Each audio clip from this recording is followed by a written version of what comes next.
So going from the conspiracy theories like JFK, 9/11 to real conspiracies that actually happened. So we have a Watch Mojo video, one of many. This one's called Top 20 Government Conspiracy Theories That Turned Out to Be True. And there's many examples. There's the MK Ultra experiments that the CIA conducted on people for mind control, experiments. There's Operation Ajax, which involves a coup on Iran, which was the subject of one of our previous episodes. Iran, not the coup. But I mean, But you look like you're going to say something. Go ahead. No, well, the drugs is different. Again, I'm not defending, just to be very clear. To me, like the notion that you are going to have doctors, scientists who are involved with pharmaceutical or government agencies conduct tests on people who may already be sick and stuff. Is that is it a conspiracy? Again, if it's illegal, I don't think it's a conspiracy.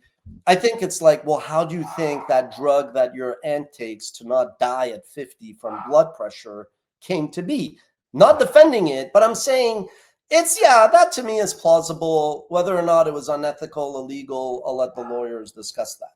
But just to show you how narratives are also nonsense, I am a pretty well-informed individual. I myself used to be like, oh yeah, the US and the UK in Operation Ajax, they toppled a democratically elected prime minister, which is false. Like, that is not the case. It was like a king. You could disagree with the monarchy. As an entrepreneur, I don't like monarchies in general, but that was a king who basically put a prime minister in his place using the constitutional monarchy, parameters that were part of the law.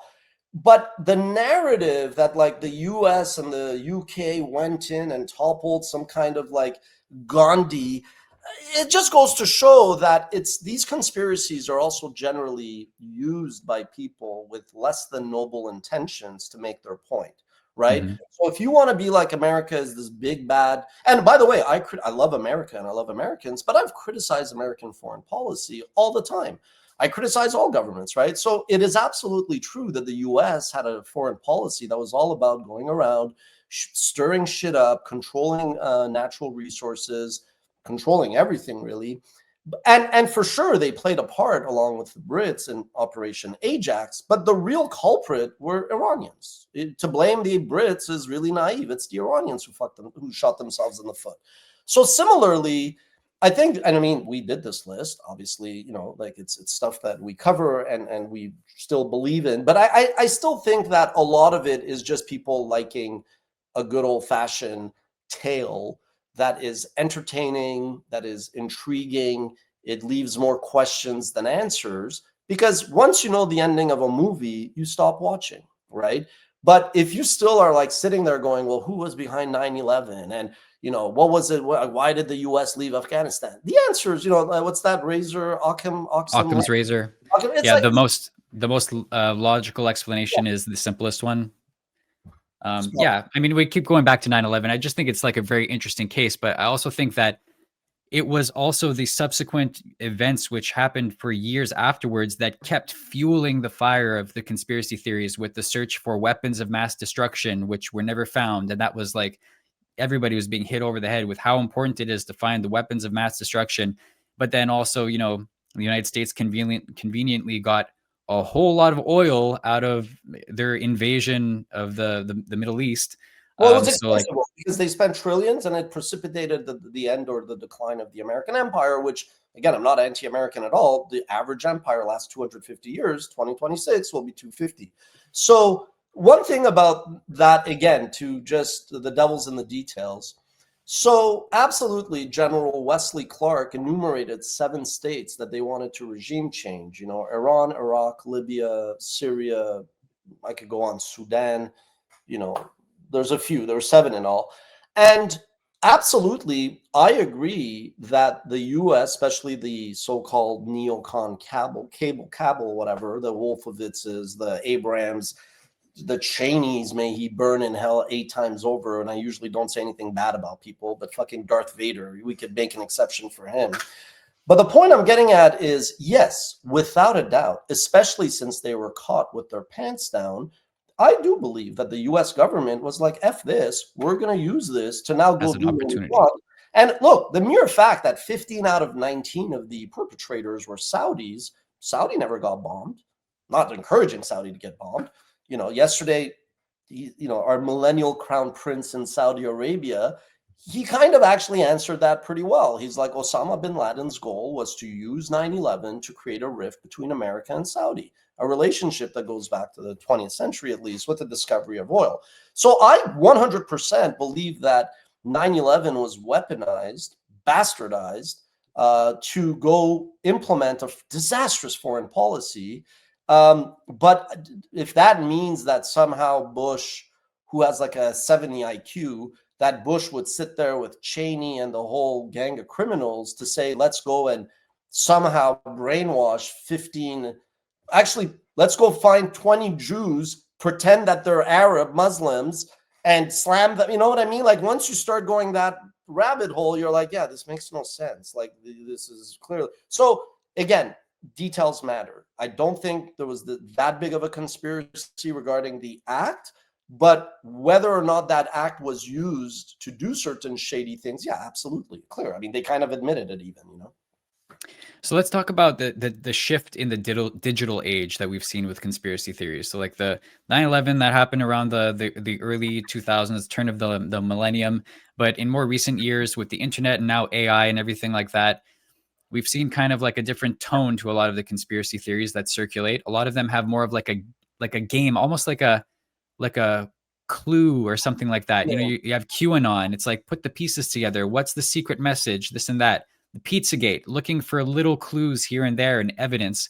It seems like there's been a gamification or something like that in the So, conspiracy we theories. obviously cover media history, and we've talked about one-dimensional media, static media, dynamic media. So look, I think in an era of, like, let's just use 1963, November 22nd, which assumed JFK gets his brains blown out in Dallas. We blame Harvey Lee Oswald. There was obviously video footage, grainy, not very conclusive. Today, there would be 1,001, not just social smartphones, but there would be cameras everywhere.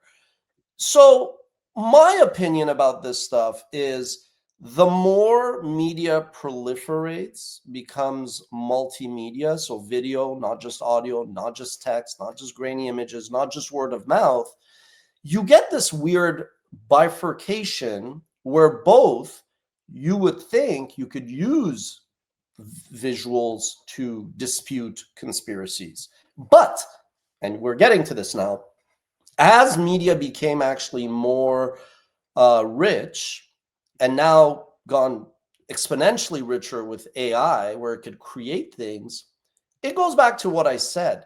Everybody has a voice, everybody has a platform, but there's so much clutter that you have to come out and say crazier and crazier things. Politicians are a great example. To get to voters, to get funding, to get whatever they need to do, they move away from talking points to incitement, because again, generally, if you want to succeed in politics, you have to play the extremes. If you're too much in the middle, you would think you would win, but you don't. So I think this is just, unfortunately, going to dramatically get worse. Than with AI, I mean, oftentimes I now start a lot of, if I see something on X and I want to share it, I'm like, assuming this is not AI, assuming this is real. But, we live in very, very interesting times where there's this, despite people supposedly having an education, they're actually very uneducated. There's, I'm not talking literacy, reading. I'm just saying knowing history, understanding common sense. So this is going to be a bigger and bigger thing. And it's exacerbated, not because traditional media was necessarily truthful, but there was this expectation that, like, Peter Jennings is not lying to me in a manipulative way. Tom Brokaw is not trying to, he's not stop the cap. Like, now you see an article, you see a video on some random person's social handle. I mean, do you vet that person? Generally, you don't. You just share it. You're, impatient. So this is going to escalate. And this is also why at WatchMojo, I'm not really a stickler for many things, but I am a bit like, okay, we don't want to lose credibility. It's good to push the envelope, but we're not here for clickbait. We're not here to lie or manipulate or just slander people and things just for that view, credibility matters. Now, does it matter enough if you don't get the viewers, you then go out of business?